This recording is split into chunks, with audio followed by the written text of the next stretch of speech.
Welcome to Subramani. I'm going to talk about one of the most important things in personal finance, and my request to you is please subscribe and make sure that this video goes viral, because the biggest problem that we have is we don't communicate internally within the family about money. We just think it is below our dignity, or it is not necessary, or the children are not willing to listen, or the parents are not willing to talk. And I think this is a disaster waiting to happen. So let me tell you what kind of disasters happen. First of all, let us say this is a family of 2-3 children, maybe even 2 children. The youngest kid is pampered. The youngest kid goes abroad somewhere, he is studying or she is studying somewhere there, and they're used to only taking money from the parents. But by the time the third kid, let's say the third kid is a late kid, and that kid is about 32-33 years of age, or even 35 years of age, that kid is not been ever told that the parents have got old and they need money. This communication never happens. There are many parents who run out of money because they're simply living on their state government's type pension, right? That's not a big amount. Central government is better linked and there's a better pension, but state government pensions may not be so great. There is inflation, there are expenses, there are medical expenses, maybe for the grandparent. So the parents may be actually running out of money, but this is never communicated to the family. So one kid who takes it upon himself or herself bears the brunt and is finds it very difficult and almost shameful to tell the other siblings that they need to contribute. So first of all, understand there is a stage in life when you take money from your parents, maybe till you're 21, 22. You pay for your higher education, and if your parents do pay for your higher education, it's a loan which has to be repaid immediately. It's money come out of your dad's PF or your mom's PF or sort of their investments and savings. It is not money for jam. So please make sure that you repay, because the amount of money spent on each kid for the education may be disproportionate and be very different. Maybe the daughter did her MBBS, MS, MD, and the son did CA. So obviously the money spent on the son is much less than the money spent on the daughter. So it is the daughter's duty to return the money spent on her education, because that education is far higher than what was spent on the other kid. So if you want equal right in property, it's your job and duty to return the excess money spent on your education or even on your wedding. Normally in Indian families, the culture is that you spend for your daughter's wedding and you don't spend for your son's wedding. No, suppose you have a son and a daughter and you spend 1 crore on your daughter's wedding, right? And you spend nothing on your son's wedding. I am taking extreme examples just to so that the points go through. At the end of 5 years, 7 years, 10 years, the father dies and he is left behind 2 crores.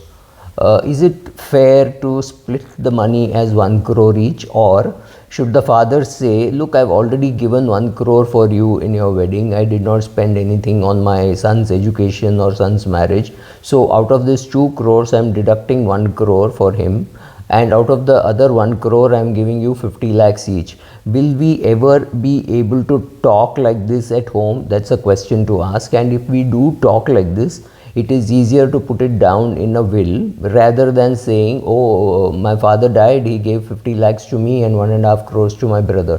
That sounds very cruel, because that will get translated to the grandchildren as the father loved the son 3 times more than he loved the daughter. This is how it gets translated. So it is necessary for you to speak to your children and say, well, you are my responsibility till your age of 21, 22.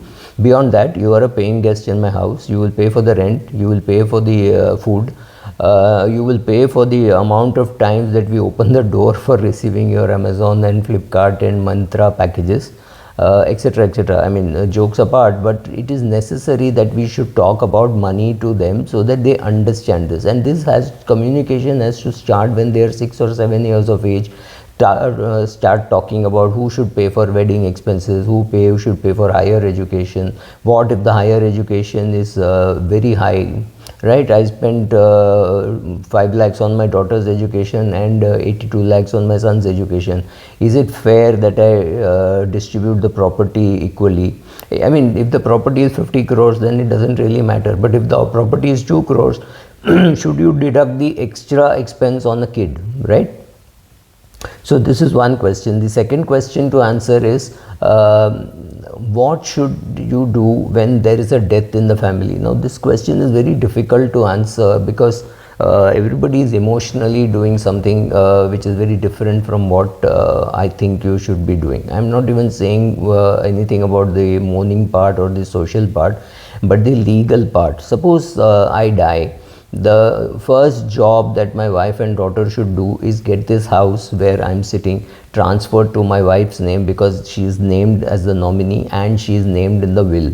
What is the need to do it so quickly is simple, because right now this house will not have any owner and it will be intestate if something were to happen to my wife. Say I die on the 1st of the month and the death certificate is received on the 15th of the same month.